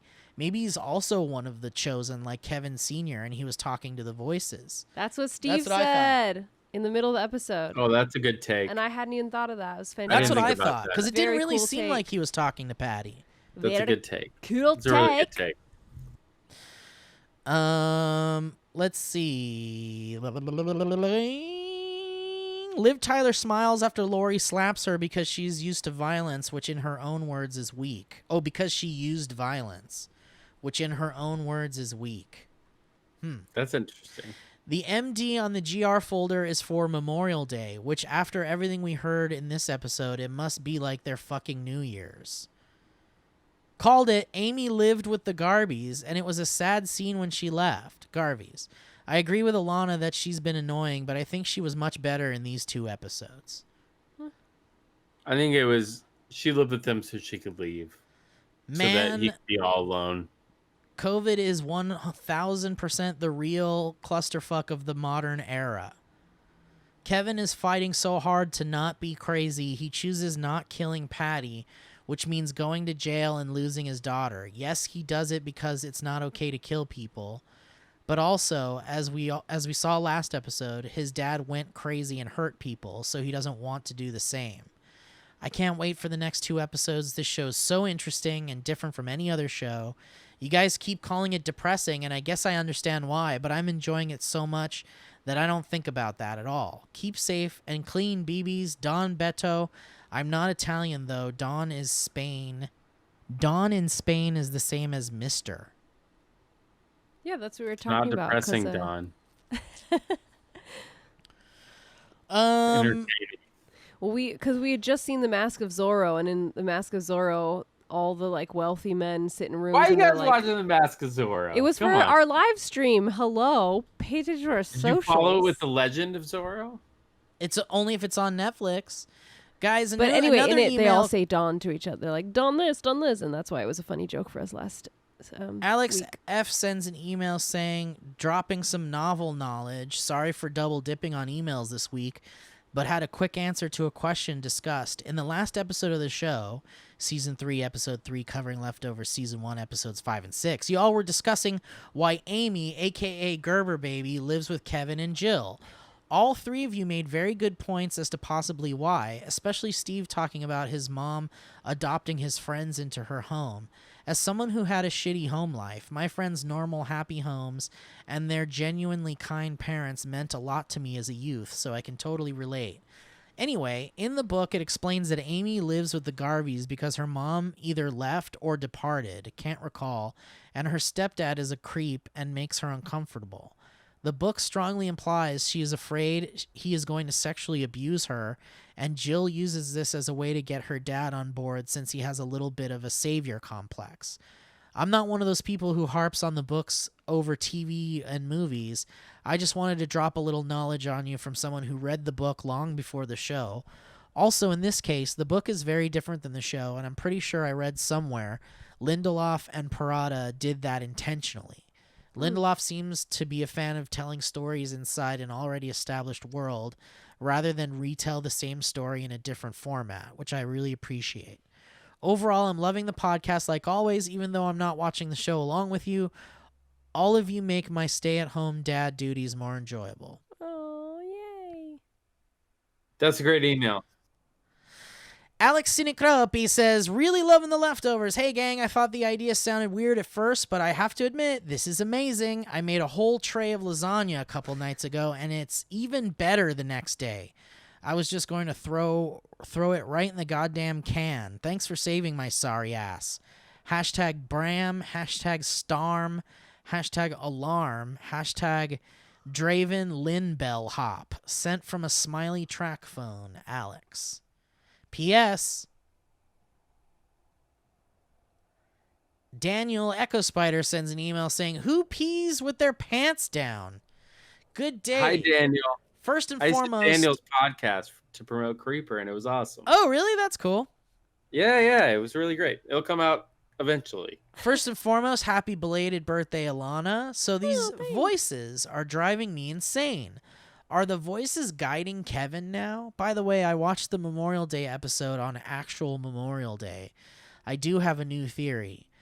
The guilty remnant are being funded by Big Sharpie. The more people that don't talk, more people need Sharpies to communicate it's all there. Clip. Nobody This is keeps all a gun corporate in the agenda. crisper. Did you guys think the twins were going to shoot themselves once they found the vest? No. When was the last time you beat up a tree? Is Kevin a good man? I don't know. The guilty remnant took the pictures to buy replicant dolls of people all over town, right? That's pretty fucked up. Stay cool, Daniel. Oh my P.S. gosh. Wait, I didn't get that. Did you guys get that? Oh, really? I was wondering, I'm like, are they going to open up the church as like a museum for your loved ones? Oh, that'd be really But sweet. they took the pictures so they could buy all the people? I thought they were just random people bodies. I didn't know they were going to be actual loved ones from that town. You get it? You get? Yeah, I get. I didn't think that. I get. You get? Well done. I get. Daniel that's says. why I was like, oh, okay, yeah. But still, I would like murder someone if they came in my home and took pictures. Yeah. Not because, not murder. I feel like that's aggressive, but probably accurate. Yeah. I'd be like, my God. in this world, I feel like all bets are off. Oh yeah. Bye-bye. In a world where 2% of the population goes away, it's like, don't come in my house and take my pictures. Don't do that. If I see you standing outside my house, I'm gonna be really upset. Yes, that's grounds for GR. getting the Speaking shit kicked out specifically of to you. the GR right now. Yes. All right. As long as you're clear. Adam Chambers sent a way too long email. Joseph O'Malley also sends a way too long email. Oh, what the fuck, you guys? Very long. Come on. I told you by reading the long email. Glenn Slavinsky, sorry. Long email begat long These are email. too many. Listen, I'm just look at this. This one's not okay. that long. All right, Zachary Wells. I know you guys got a lot to say and you're bored at home, but Jesus Christ. I got a voice that I got to keep for fucking 9 other podcasts. Zachary Wells says, Big Baby Born Boy never watched. He says, hey, glad you're all back at it and very happy to have Alana on the show. No H, you son of a bitch. Brett, yes. Owen, no show. After not watching Lost, nor that shitty sounding Stephen King show, or any of the movies that followed, or Watchmen, I'm strapped in for another wild ride of not understanding anything. Speaking of not understanding things, I'm having a bit of an issue when it comes to the podcast audio. I'm probably totally alone on this, but I'm having a difficult time discerning between Brett and Alana's voices. No H. Maybe if Alana, no H, could dye Brett's hair pink when he speaks, and Brett could ask Alana, no H, about a shitty movie no one's heard of when she speaks. I might understand, be able to tell the difference. Love you all, Zach.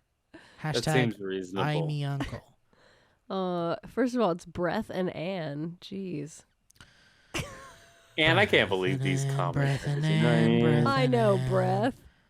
Can you come dye my hair, please? Aaron White sends an email saying, let's jump right in. Episode 7 clip. What the hell happened to my cabinet tree? After seeing Tom find another one of Holy Wayne's disciples, do we have solid evidence that Wayne is just some psychotic man that's obsessed with Asian women and believes he's some sort of god? Or does he still have some sort of supernatural power on top of all of that? I mean, it's truly unfolding in a way where it's starting to lead more towards he might be just an insane person, especially since if he's been grooming all of these people about this or that, and both of these women saying something about the bridge and shit like that, it must be something he was just like brainwashing them about, but who knows? I think the show wants Well, you also, to it's like, question it. how many pregnant women does he have out there to call Tom and be like, how much money do you have left? We could take half that money and give it to this other person who has spent all their money. Unless On he's drugs. like distributing it like with all of his network of people or whatever, and like I think he probably is. I think he probably initially went to all of them and gave them about the same amount, but obviously that guy we just saw spent it on drugs and was out of money. Right. So he needed more because Tom You're right was there. Like, barely spending it. That's obvious. That's kind of what I thought. I was like, oh, he spent all his money. Yeah, Aaron of course. says- And but I think it's not that weird like, I think it could also still make sense that he just says, yeah, I don't know which child it's going to be, but I know it's going to be one of these kids. And so there are 10 of them, and who knows, or something like that. Like, Or maybe they all are.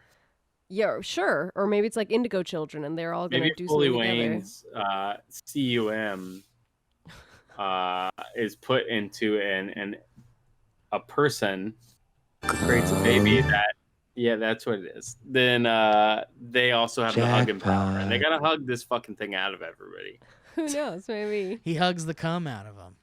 He's got to hug the cum out. Or he's just wrong and lying and manipulative. Apparently, there's a YouTube video released on October 14th, 2012 titled I've Been Buked, and it is a video of ballet dancers dancing to the song that plays at the beginning of this episode. Coincidence? Clip. Tell me, am I still fat, heartless cunt? Do you think Kevin went out to Cairo at some point off screen and nailed his white shirts in those trees in the woods? Yes. Yeah. Take a sip. Yummy delish. Maybe one of you noticed this when Kevin is cutting Patty loose from her chair. There's a quick moment where Patty breaks the fourth wall and stares directly at the camera.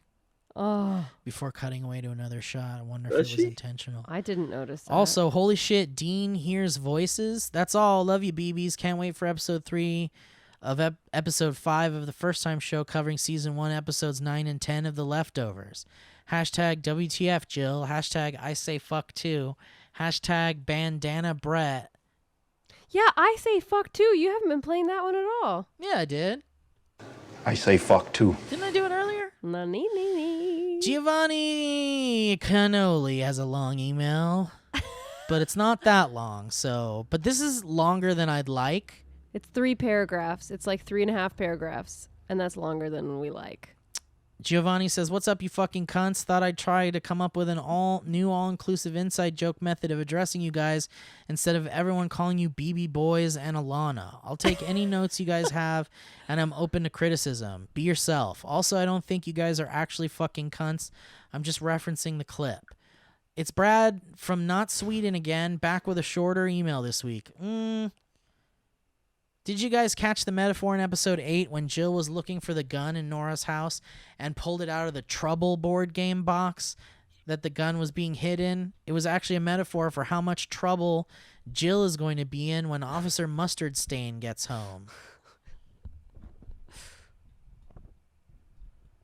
Yeah. Also, it's getting it's nicely encompassing of the whole fucking ordeal. Also, it's getting harder every episode for me to tell if Bongo Joe is a real person or some repressed part of Officer Mustard Stain's psyche that's manifesting through an imaginary person.